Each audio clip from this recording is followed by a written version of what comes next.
Hi guys, today we'll be covering Unit 4, Lesson 14, Percent Error. The student task statement, which is the first one, is saying number talk, estimating a percentage of a number, and this is a warm-up.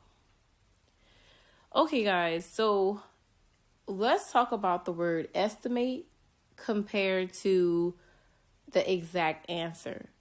When we're estimating something, it's like a very educated guess or like your answer rounded and so on, but it's not the exact answer. So okay, I'm going to repeat that. We're not looking for the exact answer. So let's look at the first percentage, which is 25% of 16 and 8/10. 25%, if I was to put 25 over 100, let me switch my pencil. If I was to place 25 over 100, because that's 100%, it would simplify to 1/4. So 25% is the same as asking what's 1/4 of a number. Now I say that to say this, okay? 15 and 8/10 is pretty close to 16. Okay? So 25% of 16 is almost like me asking what's 1/4 of 16. So if I was to create a tape diagram and partition it into 4 equal pieces, the whole thing represents 16. What will go inside each piece?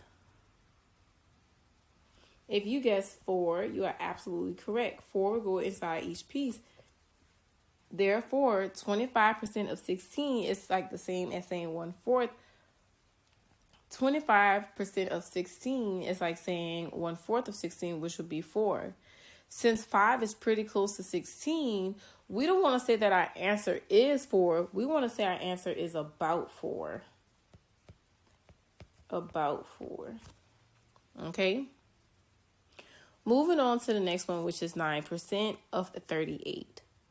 In a previous lesson, we talked about how to find our quick ways, or we practice fluency exercises where 10% of any number would be a decimal place over, like a decimal place over, okay? Like a tenth of it, all right?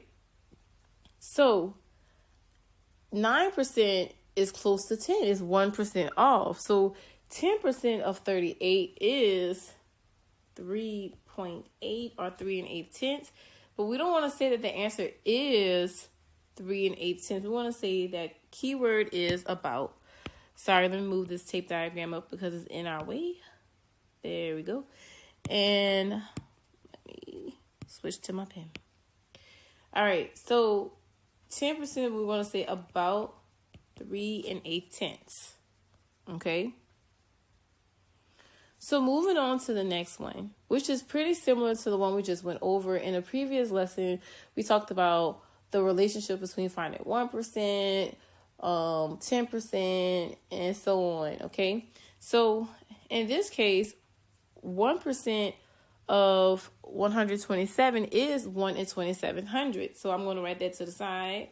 1% of that of 127 is 1 in 2,700. So being that 1 and 2/10% is pretty close to 1, we could say that our answer is about 1.5. Is about 1.5 or 1.5 or 1 5/10, because 1 in 2,700 would equal the 1%. So our answer should be about 1 5/10. Now moving on to the next one. The next one, you have 53/100% of 6. Now 53/100% is pretty close to 50/100%, which is half or almost half of 1%, which it goes back to the method we did earlier. 1% will be like just a decimal place over or whatever. So for 50/100% of 6 would be, if not 50/100, 1% of 6. We want to find 1% of 6 would be 0.06.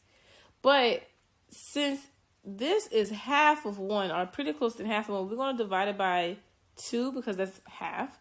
And this should be about, and the key word of this is about. Let me erase this. Well, no, I can keep it. About 0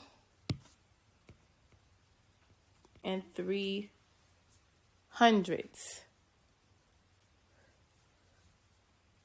So for the last one, it's the same method. Since we have 500s, well, not 500, 600%, that's pretty close to 500%. So 500s plus 500% will equal 1/10%, right?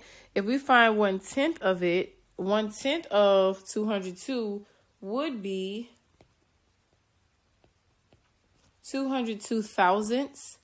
So since it's not quite 1/10%, it's almost half of it, you would say that the answer would be about, because I want to divide this in half, about 0 or 1/10. Okay? Now, if you didn't catch on to this warm up, it's totally understandable. It's kind of hard saying like a decimal and a percentage at the same time. But needless to say, if you don't understand this, please refer to your manager's Google Meet session. And I'll see you guys in the next problem of this lesson.